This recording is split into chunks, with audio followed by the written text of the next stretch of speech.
7,010,068. That's how many people have died since the first case of COVID-19 was detected back in December 2019. The COVID-19 pandemic has completely changed the way we approach things like travel, politics, public health, and so much more. The United States government and the American population struggled through the pandemic, and this struggle has created a diverse range of opinion to the policies and discourse surrounding COVID-19.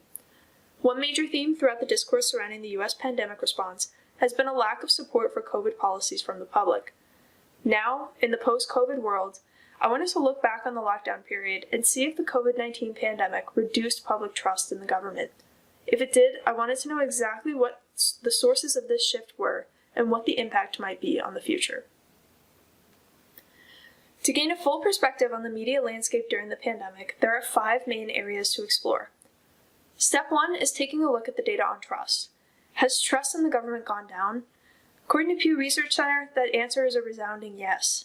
According to Pew, fewer than 2 in 10 Americans say they trust the government in Washington to do what is right just about always, 1%, or most of the time, 15%.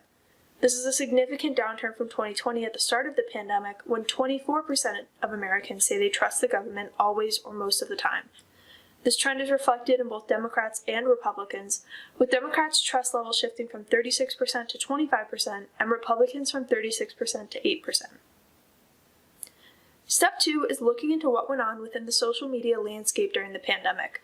A revealing study by the Organization for Economic Cooperation and Development, OECD, titled Transparency, Communication, and Trust, The Role of Public Communication in Responding to the Wave of Disinformation About the New Coronavirus, completed at the height of the lockdown period in spring 2020, compiled evidence from multiple data collection studies looking at social media ecosystems, finding misinformation and disinformation online was widespread, noting, facts are often manipulated and yet to be proven theories are touted as groundbreaking discoveries, exploiting existing scientific uncertainties. Also adding, as much as 59% of disinformation is based to a degree on true information that has been manipulated, whereas 38% is entirely fabricated. The article talks about the real-life harmful effects of the disinformation, discussing how as a result some people harm themselves using unproven medical treatments and how others damage 5G towers. Step 3, we need to see, is this just an American phenomenon, or did the whole world lose trust in their leaders? According to a study titled Trust in Government Actions During the COVID-19 Crisis, a high level of media freedom in a country is directly correlated to a low level of trust in the government's actions. The study surveyed over 100,000 individuals from 57 countries during the spring of 2020. They found that in countries with complete freedom of media, the public trust in the government's actions was the lowest. In more authoritarian societies, the public trust levels were strong and citizens were supportive of the actions taken by their leaders. Step 4. If these rapidly dropping trust levels seem to be tied to countries with freedom of speech, then what exactly went wrong in countries like America, where we had the First Amendment? In addition to the high level of disinformation on the internet, New York Times reporter Apoorva Mandavelli argues that the United States government's lack of communication and transparency in the early days of the pandemic left the door open for misinformation to spread like wildfire. In an interview with the Harvard Gazette, she discusses what she believes to be a lack of honest conversation from the public health agencies like the WHO and the CDC. She describes how public health agencies were not candid with their communication throughout the pandemic, and doing things like emphasizing hand hygiene rather than masking in spring of 2020, and the CDC waiting until October 2020, a full 10 months after the first case was detected, to acknowledge that there was a potential for airborne spread of the virus that causes COVID-19. Step 5, we need to fully explore the U.S. government's response to the misinformation. If their lack of communication was the catalyst for a lot of conspiracy theories, as Mandavelli claims, how did the government respond? Did they respond to misinformation spreading online? According to Censorship and Suppression of COVID-19 Heterodoxy, Tactics and Countertactics, the United States government, along with U.S.-based media organizations, participated in an active suppression of dissenting opinions during the later stages of the pandemic. Trying to eliminate the harmful effects of disinformation, the U.S. government, along with media corporations like Facebook, Google, Twitter, and LinkedIn, took to censorship. However, in an effort to remove harmful disinformation, many of these sites removed all dissenting opinions and critiques of the government's actions. Through a series of interviews conducted with established doctors and scientists, The study describes how dissenting information against the government position in media resulted in a widespread blackening of reputations, including defamation and intimidation, retraction of scientific papers after publication, dismissal or adverse changes to employment contracts, and aggressive actions aimed at sabotaging other significant roles of the individual. Unfortunately, the study concluded that the experiences of their participants were not abnormal, finding the censorship of senior researchers and doctors to be a widespread and regular phenomenon. So, 5 steps later, what have we learned? We know that 1. Public trust levels in government have reduced dramatically during the COVID pandemic. 2. Disinformation was widespread and resulted in real-world consequences for many. 3. Media freedom is associated with lower public trust. 4. The public health agencies were not effective with their communication during the pandemic. And 5. The United States government retaliated against disinformation by censoring and suppressing dissenting opinions. What does this all mean? Disinformation was prevalent during the pandemic, and the U.S. government had an extremely poor response, both of which led to a decrease in public trust. For evidence, we simply need to look back at the research examined earlier in the video. The OECD study concludes by noting that social media-based disinformation frequently crowds out true information and often has extensive consequences for the government, finding that certain types of disinformation specifically seek to undermine trust in public institutions in OECD countries.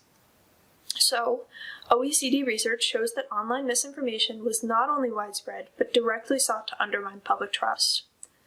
The Trust in Government Actions during the COVID-19 crisis study noted of their findings that media freedom reduces government trust. This implies that governments in countries that have highly censored media tend to be seen as more trustworthy. It seems, unfortunately, that censorship works to some extent to establish trust in governments.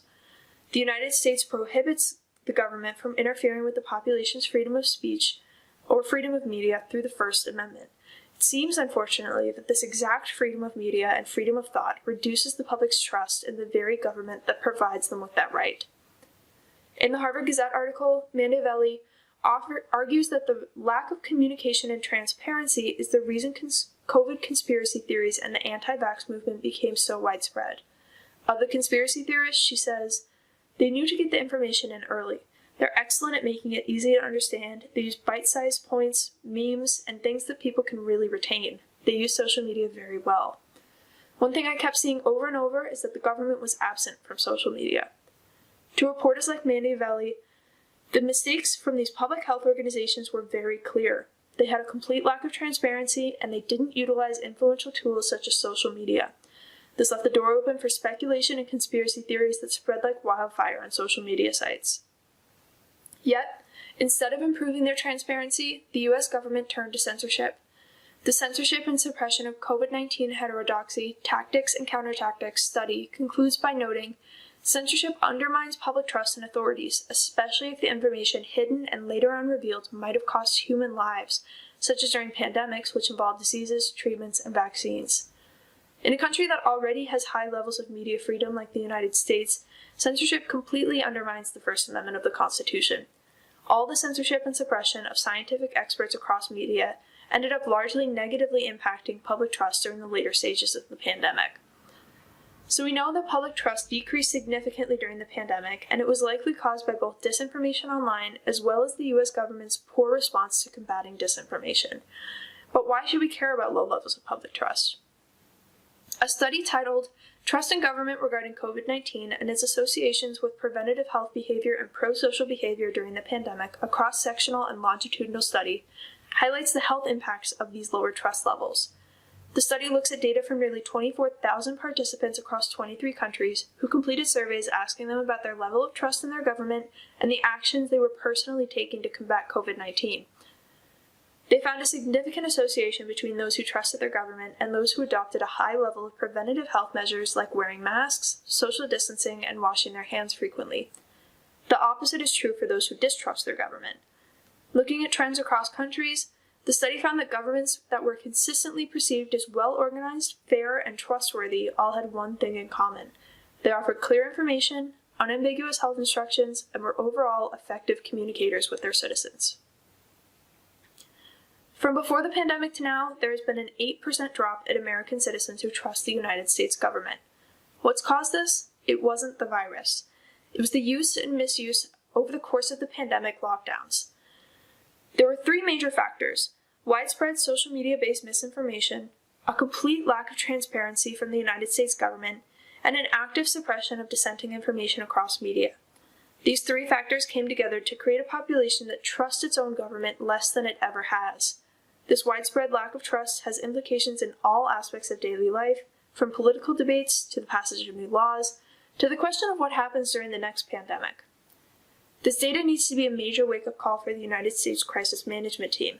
If the U.S. government doesn't correct the mistakes they made during COVID for the future, things may only get worse.